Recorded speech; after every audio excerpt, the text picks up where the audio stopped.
Hello guys, আসসালামু আলাইকুম। কেমন আছেন সবাই? আশা করছি অনেক অনেক ভালো আছেন। আমি আলহামদুলিল্লাহ অনেক ভালো আছি।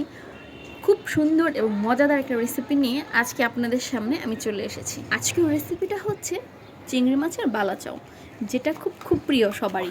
প্রথম এই রেসিপিটা আমার কাছে অনেক কঠিন মনে হতো, কিন্তু যখন আমি বানিয়ে খেলাম দেখলাম এত সহজ একটা রেসিপি। তো তাই আর কি আপনাদের সাথে শেয়ার করছি। তো প্রথমে আমি চিংড়ি মাছের যে শুটকিগুলো সেগুলোকে ভালো করে একদম পরিষ্কার করে বেছে নিয়েছি। তারপর হালকা গরম পানিতে আমি এটাকে ভালো করে ধুয়ে নিচ্ছি। এতে করে হয় কি, শুটকির যে একটা স্মেল থাকে, মানে যদিও সেটা খুব ভালো লাগে স্মেলটা, তবে সেই স্মেলটা একেবারেই চলে যায়। গরম পানিতে চিংড়ি মাছের শুটকিগুলো কিছুক্ষণ ভিজিয়ে রাখার পর আমি এখন এগুলোকে ভালো করে পরিষ্কার করে নিচ্ছি। আর চিংড়ি মাছের এই শুটকিটাতে যেন কোনো প্রকার পানি না থাকে, সেজন্য এগুলোকে ভালো করে একেবারে চিপে চিপে তারপরে আমি একটা প্লেটে উঠিয়ে নিচ্ছি। আর হ্যাঁ, চিংড়ি মাছ এখানে কোনো পরিমাণ মতো আর কি নেইনি, মানে আন্দাজ করে আর কি আমার যতটুকু খেতে ইচ্ছে করেছে আমি ততটুকু পরিমাণে নিয়েছি, আর সেই অনুযায়ী আমি মশলাগুলো অ্যাড করে দিব।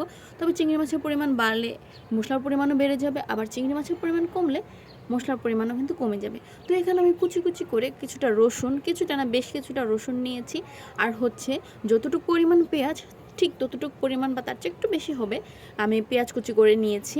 আর রসুনটা নিয়েছি হচ্ছে একেবারে চিংড়ি মাছ যেমন, মানে যতটুকু ততটুকু, আর একটু শুকনো মরিচ নিয়েছি। যারা ঝাল বেশি খায় তারা অবশ্যই কিন্তু শুকনো মরিচের পরিমাণটা বেশি নেবেন। তবে হ্যাঁ, রসুনের পরিমাণটা কিন্তু কম দিলেও কোনো বেশি একটা সমস্যা হয় না। আর এখন আমি প্রথমে কি করতেছি, মরিচগুলোকে ভেজে নিচ্ছি। তারপর এই মরিচগুলো উঠিয়ে আমি কি করব, প্রথমে চিংড়ি মাছগুলো যেগুলো পরিষ্কার করে ধুয়ে রেখেছি সেইগুলো ভেজে নিব, একদম মচমচা করে ভেজে নিব। তবে অনেক একদম মানে ভেজে একেবারে কালো কুচকুচে বানাবো না, তাহলে খেতেই পারবো না, আর তিতা লাগবে। আর এখন আমি কি করতেছি, একটু কর্নফ্লাওয়ার হচ্ছে পেঁয়াজ আর রসুনের ভিতরে দিয়ে দিচ্ছি। এতে করা হয় কি, এগুলো একটু মচমচা থাকে, তাই আর কি দেওয়া। তবে না দিলেও যে ভালো লাগবে না তা না, আর বাসায় ছিল তাই আর কি দিলাম, যদি না থাকতো তাহলে অবশ্যই দিতাম না। তো এখন আমার চিংড়ি মাছগুলো ভাজা হয়ে গিয়েছে, এখন আমি এগুলোকে নামিয়ে ফেলবো। এর চেয়ে বেশি ভাজতে গেলে আবার হবে কি, একেবারে তিতা তিতা হয়ে যাবে। তো এই তো এখন আমি এগুলোকে উঠিয়ে নিচ্ছি। আর এরকম চামচের সাহায্যে আমি চিংড়ি মাছগুলোকে উঠিয়ে নিচ্ছি, তার কারণ হচ্ছে এতে করে তেলটা একেবারে ঝরে যায়। এখন আমি এই তেলের মধ্যে প্রথমে পেঁয়াজটা দিয়ে দিচ্ছি। পেঁয়াজটাও আমি একেবারে খুব মচমচা করে ভেজে নেব।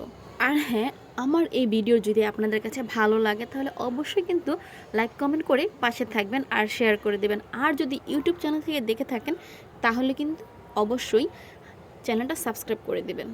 তো এখন পেঁয়াজটা ভাজা শেষ হয়ে গিয়েছে, এখন এগুলো উঠিয়ে তারপরে আমি কি করব, এর ভিতরে রসুনটা দিয়ে দেব। রসুনটা আমি এরকম করে ভেজে নেব একেবারে মোচমোচা করে। তো রসুনটা যখন আমার ভাজা হয়ে যাবে তারপরে আমার আরও একটা প্রসেস আছে, এবং সেটা আমি করবো হচ্ছে সরিষার তেল দিয়ে। এতক্ষণ আমি এগুলো করেছি সয়াবিন তেল দিয়ে। তো এই তো রসুনটাও কিন্তু আমার ভাজা হয়েছে, এখন আমি একটু সরিষার তেল দিয়ে দিচ্ছি, আর এতেই দিয়ে দিচ্ছি হাফ চা চামচ পরিমাণ হলুদ গুঁড়ো। আর এই হলুদ গুঁড়োটার উপরে এখন আমি যে ইনগ্রিডিয়েন্টসগুলো ভেজে রেখেছিলাম, মানে হচ্ছে পেঁয়াজ, রসুন এবং চিংড়ি মাছ, সেগুলো এখানে দিয়ে দিব। আর স্বাদ মতো দিয়ে দিচ্ছি কিন্তু লবণ, অবশ্যই আপনারা দেখতে পেরেছেন। আর হ্যাঁ, শুকনো মরিচটাও কিন্তু আমি হালকা ভেঙে এর মধ্যে দিয়ে দিয়েছি। এখন চুলার জালটা লো হিটে করে 1 মিনিটের মতো আমি এগুলোকে একটু ভালো করে ভেজে নিব।